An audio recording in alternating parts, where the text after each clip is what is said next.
தீர்ப்பை நீங்க எப்படி பாக்குறீங்க? உங்களுக்கு ஏற்பட்ட பாதிப்பு இது எனக்கான மட்டும் தீர்ப்பு இல்லை, சுபாஷ் அனுஷுக்கான தீர்ப்பு மட்டும் இல்லை. என்ன போல பாதிக்கப்பட்ட ஜாதி ஆணவ படுகொலையில் பாதிக்கப்பட்ட எல்லாருக்குமே உள்ள ஒரு தீர்ப்பாக தான் நான் நினைக்கிறேன்.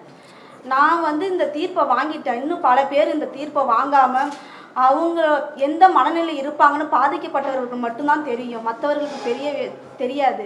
அதனால இது ஒரு உதாரணம், அவங்களுக்கு நம்மளும் தீர்ப்பு வாங்குவோம் அப்படிங்கிற ஒரு உதாரணத்துக்கு தான் இது சுபாஷ் அனுஷியாவோட ஒரு தீர்ப்பை நான் நினைக்கிறேன். இந்த தீர்ப்பை நீங்க வரவேற்கிறீங்க. இது போன்ற உங்களுக்கு என்ன பாதிப்பு ஏற்படுதுன்னா, மன உளைச்சல் அந்த மாதிரி இருக்க மாதிரி? உயிர் மட்டும்தான் இருக்குது என்கிட்ட, வேற எதுவுமே இல்லை. நான் அறுவை சிகிச்சை எத்தனை பண்ணியிருப்பாங்கன்னு பல இடத்துல நான் சொல்லியிருக்கிறேன். தீண்டாமை ஒழிப்பு முன்னணி மூலயமா நான் நிறைய வீடியோவில் சொல்லியிருக்கிறேன். 9 அறுவை சிகிச்சை பண்ணியிருக்கிறேன்.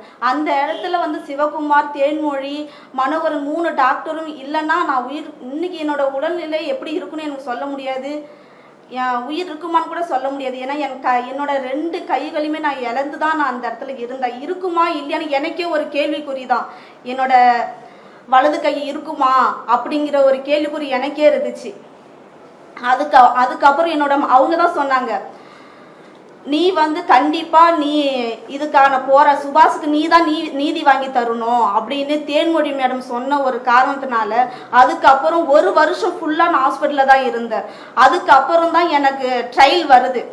என்னோட கேஸ் மூலயமா எனக்கு கிருஷ்ணகிரியிலேருந்து எனக்கு தகவல் சொன்னாங்க. அதுக்கப்புறம் எனக்கு யாரை பார்க்கணும், ஏன்னா நான் ஒரு கிராமத்துலேருந்து வந்த ஒரு பொண்ணு தான். படிப்பு, வீடு, வேலை இதை மட்டும் தான் எனக்கு தெரியும். அதை தவிர்த்து வேறு எதுவுமே எனக்கு தெரியாது. அதுக்கப்புறம் தான் நான் தீண்டாமை ஒழிப்பு முன்னிலையில் இருக்கின்ற சாமுவேல் ராஜ் சார் நம்பர் எனக்கு கொடுத்தாங்க, மோகனாவை தான் கொடுத்தாங்க. அவங்க மூலியமாக தான் நான் ஒரு 2 வருஷத்துலேயே ஒரு தீர்ப்பு கிடைச்சதுன்னா நான் பெருமையாக சொல்கிறேன், அது ஏன் தீர்ப்பு தான் அப்படின்னு நான் சந்தோஷமாக நான் நினைக்கிறேன். ஏன்னா நான் 2.5 வருஷத்தில் நான் அழுகாத நாட்களே கிடையாது, அழுகாத நிமிஷம் கிடையாது.